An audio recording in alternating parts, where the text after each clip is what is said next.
So you can see on here the stream restoration. In the last 30 years, we've seen noticeable erosion in some of our training areas and also some of our recreational areas.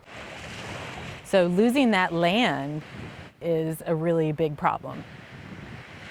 Being able to stabilize these shorelines and be able to ensure that we have this land for the future, for training, for operations, for recreation, also for housing, is something that's critical to the Marine Corps. The first step in this Living Shoreline project here at Cherry Point is to repair the bulkheads that are already here. Once those repairs are finished, then we will come back in and construct the Living Shoreline, which will protect those bulkheads. This will be natural materials instead of hardened materials. So we'll have some granite rocks, we'll have soil, and we'll have plantings that will help stabilize the soil and protect the bulkheads that are already here.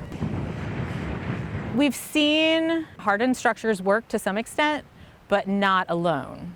So pair the bulkhead with the natural solution helps it be more resilient and more sustainable for the long run. We've partnered with some other organizations in the area that have done this before. We think that was really beneficial overall to the project.